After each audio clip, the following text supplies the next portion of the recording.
말씀의 제목은 내 힘이 아닌 성령의 능력으로 라는 제목입니다. 여러분, 이렇게 하나님의 말씀, 특별히 구약의 하나님의 백성들의 승리의 말씀을 나누는 것은 큰 축복입니다.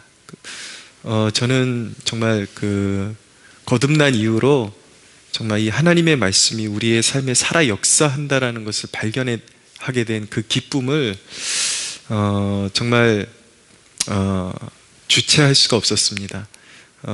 저는 이렇게 신학적인 그런 견고함도 중요하게 생각하지만 이렇게 머릿속에만 머무르는 그 신학, 그리고 그런 신앙의 자세를 너무너무 싫어합니다. 하나님의 말씀은 새겨듣고 믿음으로 그것을 소화해내고 깨달아지는 대로 열심히 실천하면 분명히 우리의 삶 가운데 무너진 삶을 일으키고 우리에게 새 역사를 일으키는 능력이 나타난다는 것을 믿으시기 바랍니다. 골리앗을 이기는 문제는 첫째로 내면에 무엇이 차 있는가의 문제입니다. 골리앗은 우상숭배자였습니다. 자기 힘만 믿고 오만으로 가득 차 있는 사람이었습니다. 그래서 하나님과 하나님의 백성들을 주제넘게 그렇게 조롱했던 것이죠. 그러나 그 다윗의 중심에 있던 것은 무엇이었나? 42절을 먼저 보시면 문맥을 이렇게 좀 더 와닿게 하기 위해서 41절부터 읽겠습니다. 블레셋 사람이 방패든 사람을 앞세우고 다윗에게로 점점 가까이 나아가니라. 그 블레셋 사람이 둘러보다가 다윗을 보고 업신여기니 이는 그가 젊고 붉고 용모가 아름다움이라. 자, 다윗의 용모를 성경이 말씀하기를 젊고 붉고 용모가 아름답다라고 말씀하고 있습니다. 그리스도인이란 어떤 사람이냐? 표면적으로 강함으로, 그런 표면적인 강함으로 상대방을 제압하려고 들지 않는 사람입니다. 그리스도인은 강압적이지 않습니다. 이렇게 말씀드리면 아닌 것 같은데 라고 그렇게 반문을 던질 수도 있을 것 같아요. 내 자신의 모습을 봐도 그렇고 다른 그리스도인들의 모습을 봐도 그렇고 성급하고 참 포악한 사람들도 많은데 좀 모순적이지 않냐. 그러나 말씀의 선포는 우리가 따라가야 될 기준을 선포하는 것입니다. 이것이 바로 그리스도인이다. 그래서 이 삶의 기준이 제시될 때 내 어떤 면이 부족하고 연약한지를 깨닫고 끊임없이 회개하면서 그 기준에 다가서려고 할 때 우리의 삶에 계획하시는 하나님의 우리를 성장케 하고자 하시는 그 기준으로 우리는 더 가까이 다가가게 된다는 것을 꼭 기억하면서 말씀을 들어야 하는 것입니다. 그리스도인은 그렇게 강압적인 태도로 사람을 제압하려고 하는 사람이 아니라 내면이 강한 사람입니다. 보이는 것에 위축되지 않는 담대함과 견고함이 그리스도인 안에 있습니다. 이런 그런 아름다운 성품, 이런 아름다운 견고함은 어디서 오는 것인가? 바로 성령님으로부터 오는 것입니다. 끊임없는 성령 하나님과의 교제를 통해서 그분의 마음을 느끼고, 그리고 그분이 주시는 은혜로 충만해지고 영적인 담대함으로 충만해질 때에 우리는 이런 다윗과 같이 여유 있고 그러나 두려움 없는 모습으로 붉고 아름답게, 그리고 담대하게 견고하게 그렇게 빚어질 수 있게 되는 것입니다. 43절에 45절을 보십시오. 블레셋 사람이 다윗에게 이르되 네가 나를 개로 여기고 막대기를 가지고 내게 나왔냐 하고 그의 신들의 이름으로 다윗을 저주하고, 그 블레셋 사람이 또 다윗에게 이르되 내게로 오라. 내가 내 살을 공중의 새들과 들짐승들에게 주리라 하는지라. 자, 칼과 창과 단창, 이것은 골리앗의 무기였습니다.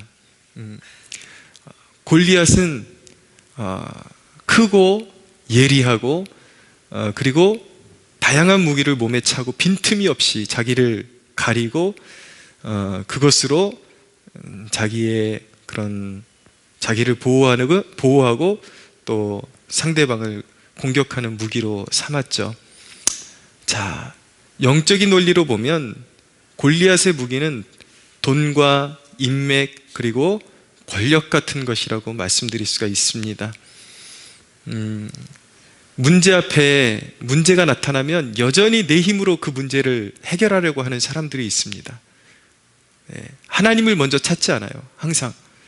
그리고 사람을 먼저 의지하는 것. 딱 문제가 터지면 벌써 누구를 찾아가야 될까? 그리고 자기가 가진 능력을 이렇게 의지하려고 하는 그런 내면을 가진 것은, 그런 것이 바로 골리앗의 내면을 가진 것입니다. 인간의 강함에 어떻게 의지해 보려고 그러고, 또 사람의 그런 힘을 빌어가지고 문제를 해결해 보려고 하는 그러한 내면, 아직도 세상을 믿고 추구하는 것, 그것이 바로 골리앗의 내면이에요. 그러나 다윗의 내면을 차지하고 있었던 것은 상반됩니다. 다윗은 뭐라고 했냐면, 너는 칼과 창과 단창으로 내게 나오거니와 나는 만군의 여호와의 이름 곧 네가 모욕하는 이스라엘 군대의 하나님의 이름으로 내게 나아가노라. 나는 만군의 여호와의 이름, 이스라엘 군대의 하나님의 이름으로 너에게 나아가노라. 다윗의 내면에 채워져 있던 것은 무엇이었습니까? 다윗의 내면을 꽉 채우고 있었던 것은 하나님의 위대하심을 인정하는 것이었습니다. 외부의 요인에 의해 위축되지 않는 강인함을 다윗은 가지고 있었습니다. 왜냐하면 내면에 위대하시고 전능하신 하나님이 채워져 있었기 때문인 것입니다. 이 내면의 충만함을 어떻게 우리가 소유할 수 있느냐? 어떻게 하면 세상 앞에 담대해지고 문제 앞에 무릎 꿇지 않는 이 견고함을 소유할 수 있는가? 이 내면의 충만함은 우리가 하나님 앞에 무릎을 꿇을 때 생겨나는 것입니다. 할렐루야. 네. 우리가 이 충만함을 소유하려면 일상의 거룩한 습관이 생겨나야 하는 것입니다. 일상 속에서 하나님 앞에 무릎 꿇지 않고는 결코 이 내면의 견고함, 성령으로 충만해져서 위대하신 하나님으로 채워지는 역사를 결코 경험하지 못하게 되는 것입니다. 위대한 하나님의 사람들을 한결같이 보십시오. 다니엘이라는 인물은 사자굴을 두려워하지 않았습니다. 왜입니까? 그는 하루에 3번씩 예루살렘을 향해서 무릎 꿇고 기도하기를 쉬지 않았던 사람이었습니다. 늘상 위대하신 하나님을 바랬고 그 위대하신 하나님으로 그 내면이 충만해져 있었기 때문에 아무리 하나님을 배신하고 돌아서지 않으면 죽인다라는 그런 위협이 주어져도 다니엘은 무릎 꿇지 않았던 거예요. 다니엘의 세 친구 또한 우상에게 절하지 않으면 풀무불에 던져넣겠다고 그렇게 위협을 했지만 그들 또한 죽음 앞에서 두려워하지 않았습니다. 내면이 견고했기 때문이에요. 그들의 특징이 무엇입니까? 무릎의 사람이었다라는 것입니다. 오로지 하나님으로 충만해지기를 원했던 사람, 하나님을 추구하는 것을 인생의 제일의 목적으로 살았던 사람들이었기 때문에 그들의 한결같은 특징이 무엇이냐면 세상의 위협 앞에 무릎 꿇지 않고 어떤 거대한 골리앗 같은 산 같은 문제가 그들 앞에 가리고 있다 할지라도 결코 두려워하지 않는 담대함을 가지고 맞설 수 있었던 것이죠. 이들의 내면에는 그렇기 때문에 실패라는 단어는 존재하지 않았던 것입니다. 설령 죽을지언정 사자밥이 되고 그리고 불에 태워질지언정 그들은 그것을 실패라고 인정하지 않았던 거예요. 오로지 우리의 견고함이, 우리의 믿음의 그 견고함이 하나님께 영광이 될 수만 있다면 결코 세상 앞에 무릎 꿇지 않는다. 그들에게 있어서 자신들의 인생에는 오직 하나님께 영광이 있을 뿐이지 그들에게 실패는 없다라고 그들은 믿고 문제 앞에 그들을 위협하는 그런 모든 위협하는 세력들 앞에 담대함으로 설 수가 있었던 것입니다. 이 내면의 견고함이 바로 세상과 이기는 결정적인 힘이 배출되는 그 능력의 근원이라는 것을 우리가 알아야 하는 것입니다. 내면이 견고한 하나님의 백성이 되어야 하는 것입니다. 세상의 그 어떤 것을 추구하는 백성들이 아니라 하나님 한 분으로 하나님의 전능하심을 바라보는 하나님 한 분으로 충만한 하나님의 백성들이 되기를 우리는 힘써야 하고 결단해야 하는 것입니다. 할렐루야. 47절을 보십시오. 또 여호와의 구원하심이 칼과 창에 있지 아니함을 이 무리에게 알게 하리라. 전쟁은 여호와께 속한 것인지요. 전쟁은 여호와께 속한 것인지요. 사랑하는 여러분, 오늘 이 대목 여러분들의 가슴판에 새기고 또 새기시기를 바랍니다. 전쟁은 누구에게 속한 것입니까? 여호와께 속한 것입니다. 할렐루야. 여러분, 그러므로 여러분들 삶에 골리앗이 버티고 서서 여러분들을 위협할 때에, 인생의 중대한 문제가 설 때에 어떻게 해야겠습니까? 여러분들이 만군의 하나님의 이름으로 나아가려면 여러분들은 기도의 자리를 먼저 찾아야 하는 것입니다. 이게 여러분들의 실생활에 적용이 되어야 되는 거예요. 추상적으로 그냥 그래, 만군의 여호와의 이름으로 나아가면 되지, 그러나 여러분들의 삶에는 실제적인 어떤 능력도 나타나지를 않아요. 왜입니까? 적용을 하지 못하기 때문이에요. 참 안타까운 사실은 기도의 자리에 잘 나오다가도 문제만 생기면 자기 힘으로 해결하려고 그때부터 기도의 자리를 뛰쳐나가시는 분들이 있습니다. 그런 사람들이 있습니다. 그거는 이 말씀을 거꾸로 적용하는 거예요. 그것은 잘 있다가 문제가 터지면 오히려 칼과 창과 단창을 의지하러 나아가는 격인 것이죠. 여러분들 앞에 여러분들을 위협하는 골리앗이 나타나면 어떻게 해야 되는 것입니까?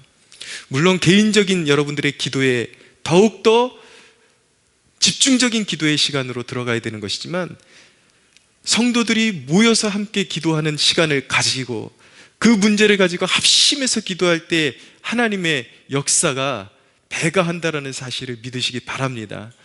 그런 문제, 여러분들을 위협하는 골리앗이 나타나면 그 문제를 가지고 같이 중보를 요청하고 이 기도의 자리에 나와야 되는 거예요. 더욱 그럴 때일수록 기도의 자리에 함께 나와서 그 기도 제목을 나누고 이러한 문제가 생겼는데 좀 같이 기도합시다 라고 같이 기도 제목을 요청하고, 그렇게 골리앗 앞에 맞설 때에 하나님께서 함께 하시는 것이지, 결정적인 문제만 나타나면 잘 하다가도 오히려 역주행하는 사람들이 있어요. 하나님을 등지고 가는 사람들. 절대 그렇게 해서는 골리앗을 이길 수 없다.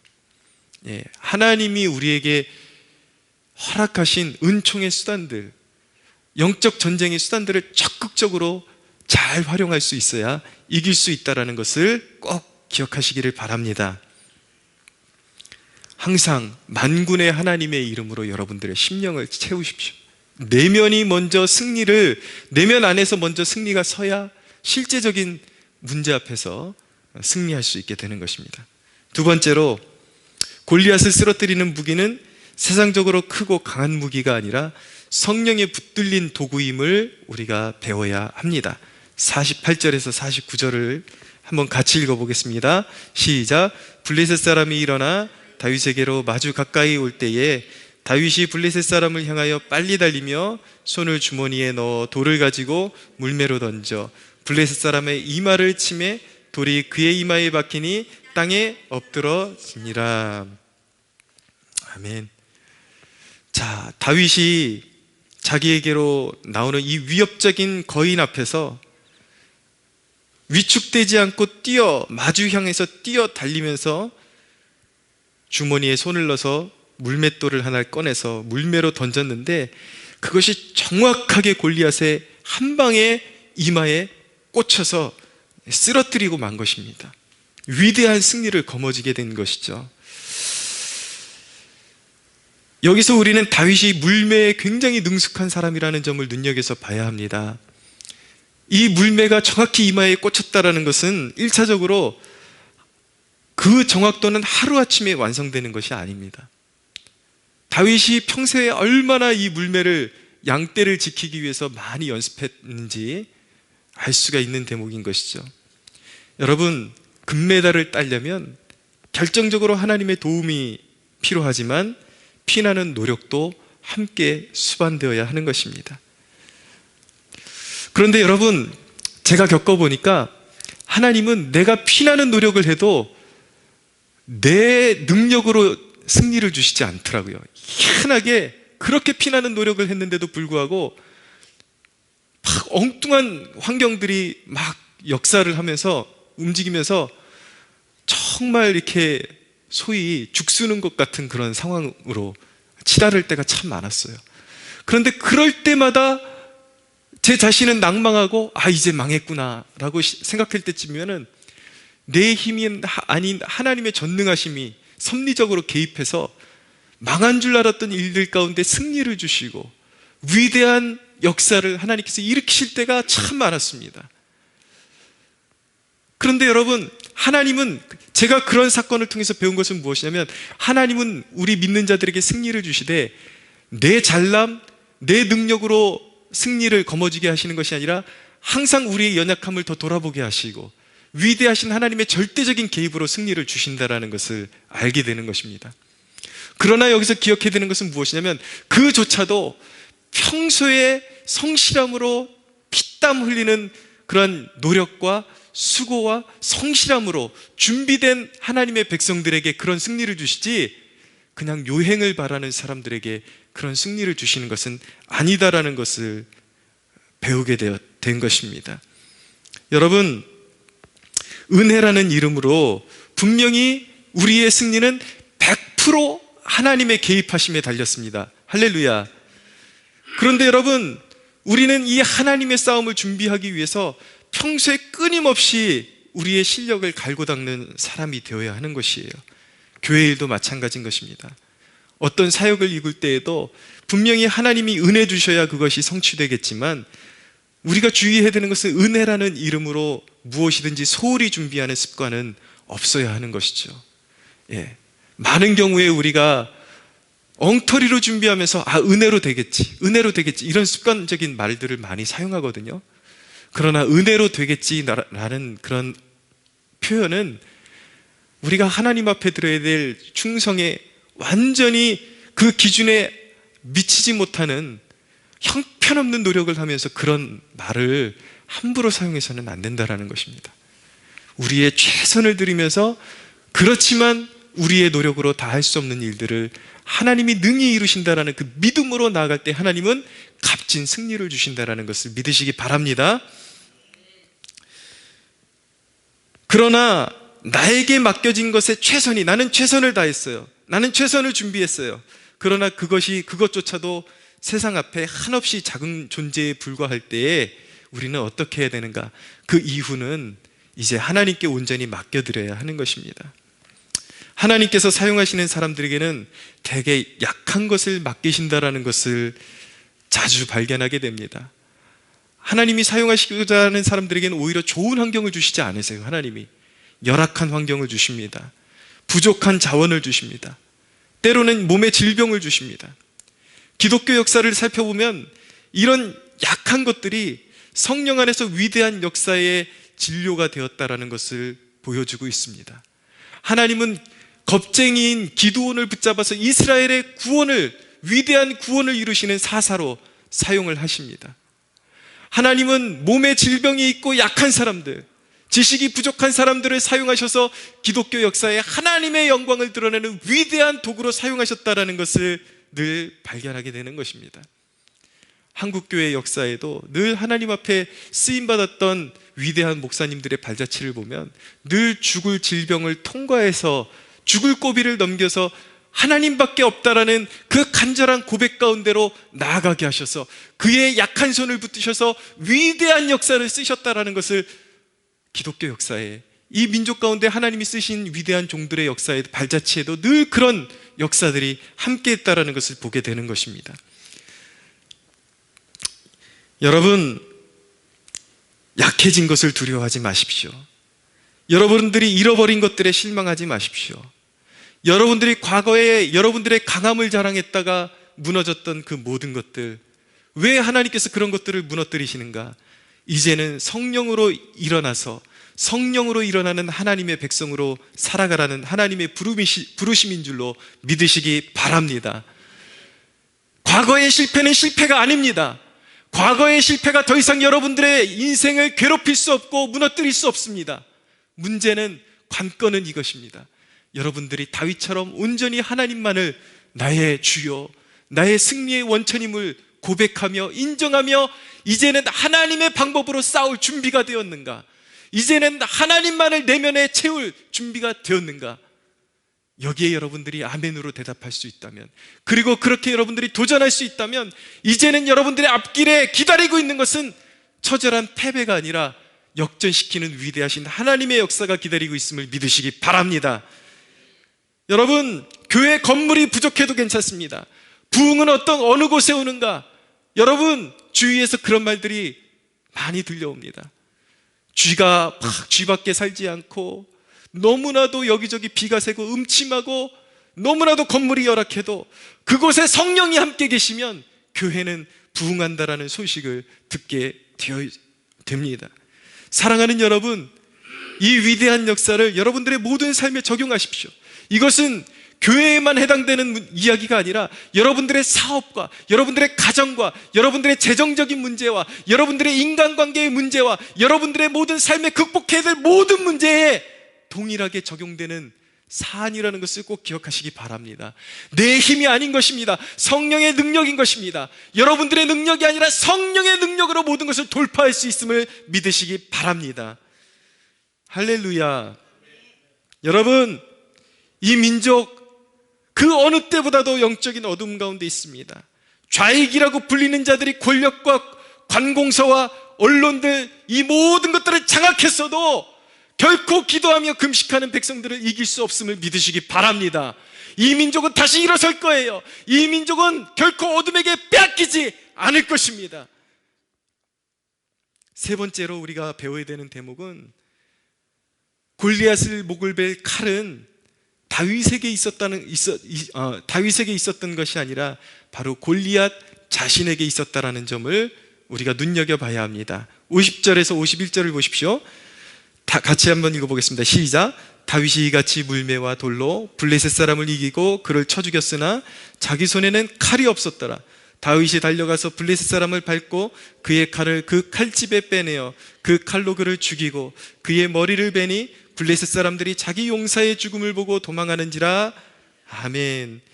다윗에게는 물맷돌 몇 개 하고 물매밖에 없었어요. 다윗에게는 육중한 골리앗을 쓰러뜨려 놓고서도 골리앗의 목을 벨 만한 변변찮은 칼 하나 없었습니다. 그러나 골리앗의 목을 벨 칼이 골리앗에게 있었다라는 점을 우리는 주의해야 합니다. 다윗이 자기에게는 칼이 없었어요. 그러나 쓰러뜨린 골리앗에게 골리앗 목을 베어버릴 아주 튼실한, 아주 강한 칼자루가 있었습니다. 다윗이 그 골리앗에게서 그 칼을 빼가지고 골리앗의 목을 베어서 전리품으로 들고 이제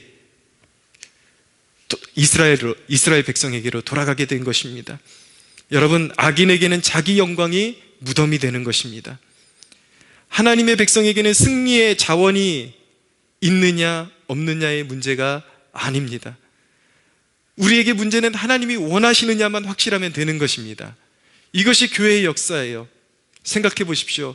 가난한 몇 사람이 교회를 시작해서 어떻게 위대한 사역을 꿈꿀 수 있겠습니까? 교회가 사람이 많아지면 어떻게 보잘것없는 가난한 사람들 몇 명이 교회를 시작해가지고 어떻게 건물을 세우고, 어떻게 가난한 자들을 먹이는 복지센터를 세우고, 어떻게 기독교적인 가치관으로 자녀들을 가르칠 수 있는 학교를 세울 수 있겠습니까?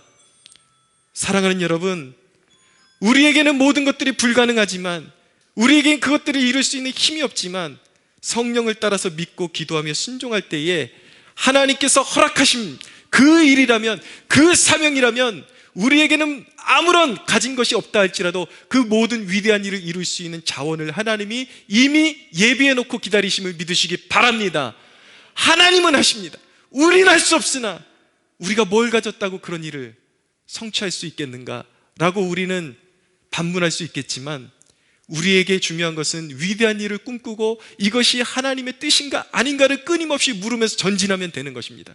기도를 통해서 성령이 부어지고 성령이 우리에게 감동을 주시고 이 일을 능히 이룰 수 있다는 감동을 주실 때에 믿음으로 발을 내딛고 나가면 우리가 사용할 칼은 하나님이 준비해 놓고 계십니다. 사랑하는 여러분, 믿음의 문제입니다. 항상 문제 앞에 무릎 꿇지 않고 다윗과 같은 믿음으로 하나님의 영으로 충만한 다윗의 심령으로 일어설 수 있는 여러분들이 되기를 축복합니다. 이 기도회가 여러분을 다윗으로 빚어내는 축복의 통로가 될 줄로 믿습니다. 오늘 이 기도를 통해서 여러분들의 위축되었던 그 심령이 다시 세상을 향하여 담대함을 얻고 하나님의 위대한 비전을 꿈꾸게 되는 축복이 있게 되기를 예수 그리스도의 이름으로 축복합니다. 우리 하나님께 영광의 박수 올려드립니다.